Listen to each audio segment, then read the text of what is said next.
I feel like you're driving a small car. Are we there yet? Are we there yet? Yes, I don't feel involved. It's okay. Everything's good. I'm doing a lot of shows this summer, and just mainly around New York. I haven't really been doing too much of the road lately. And, that's good. I'm glad to hear that. Yeah, it's fun. Because normally it's always a battle. It's always a battle. It's always a battle. Love is a battlefield. /Pat Benatar. Hashtag 80s. when you made your decision to go into, you said you worked in a straight job for a while, and not a straight jacket, straight job. It was a straight jacket. You worked in a straight job for, without telling tales out of school. Would you want to say what that was? I was in your basic management, working for a Fortune 500 company. Yeah. Downtown in New York. For those going downtown, there's some in the Aleutian Islands downtown. Hey, don't knock the Aleutian. No, he's only kidding. I was there. I'm going to be on the third island from the end. Oh, Kiska. He'll be in Kiska, yeah. That's a hot spot. There's 2 people on that island. And they're excited to see me. Be careful, because my listener is there. Well, that's one of them. My listener. The other one's Jeff. Jeff. I mean, my material, it's good material, but it's not the right room. Yeah. Aleutian Island is a very specific material. Yeah. For the 3 people who the one Japanese World War II vet. He still looks there. Yeah. Would you tell him the war's over now? No. The war's over. Yeah. You know, you're not old enough to remember, but Jerry and I remember that, all through my 20s and even my 30s, they were finding guys that didn't know the war was over. Yeah. All over the Pacific. I mean, this was a standard story. It almost didn't. The first guy drew a little attention. Yeah. But after a while, it was standard. Every 4 or 5 weeks, you find a guy that doesn't realize the war is over. And this would be like 1957, 1964. 1 out of 5 of those guys was just pretending he didn't know, so he didn't have to go back home. The first time I saw that was in a Laurel and Hardy movie. Yeah. You know the movie I mean? Where they're in the First World War, and no one's told them. and watch the trenches. So Oliver leaves, and then it goes 20 years forward, and he's reading the paper in the trench, and a plane passes over. He shoots the plane down, and the guy says, "You stupid bastard, the war's over." Yeah, another great film. Another really. Oh, they're wonderful. So you did it. So you worked in a straight. And what made you decide you wanted to be a comic always? I've always wanted to do that, but I think what made me sort of get into it is when they fired me. Why'd they fire you? Well, that's really funny. How did they fire you? Not Sack your attack. job. Why'd you get That's fired? the funniest thing I've ever heard. Why was I motivated? Did you have your hand in comedy during that time? I did. I actually did. I started doing local shows just for fun, and then the layoffs came, the tough economy, and I actually turned down a job. Hard to believe, in Mississippi. Wow! I know. When did you turn that down? Just before Katrina came, so I knew.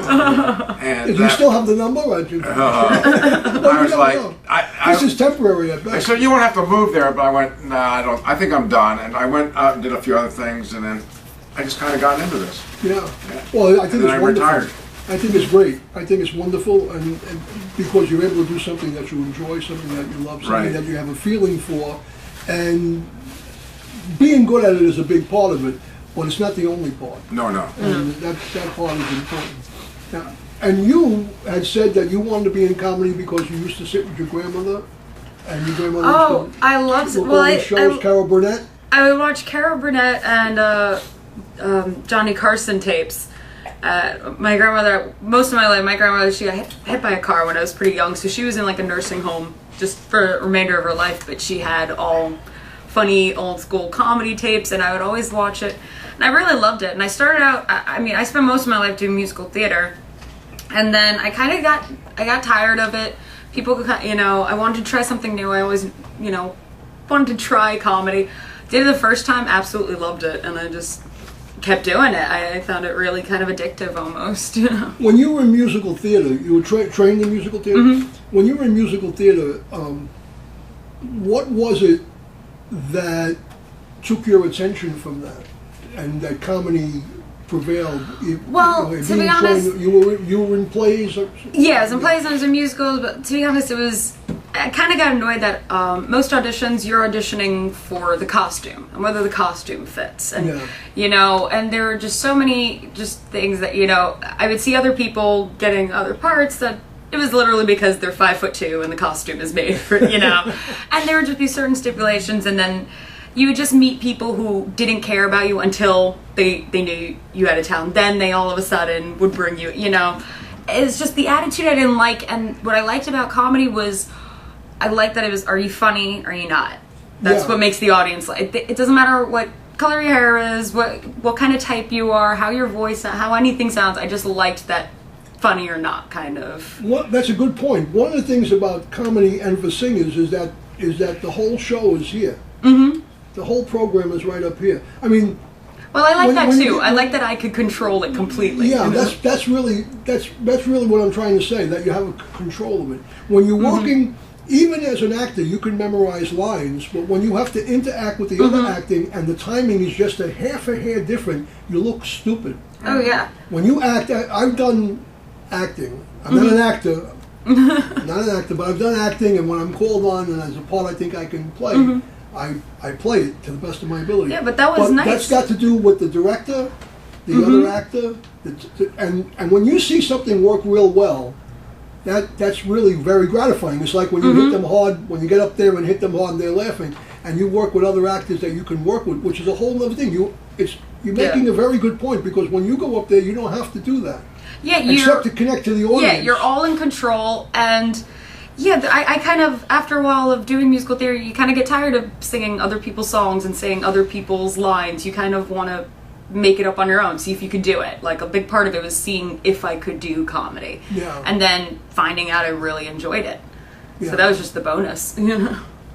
I often regretted that I didn't take a little bit more beating as a comedian. Yeah, you do need to. I took a good beating. I mean, I still have a lump on the back of my. Yeah, but there is a lot to what you say, because you have control, and when you're on the stage, you don't have any kind of control, and you have to.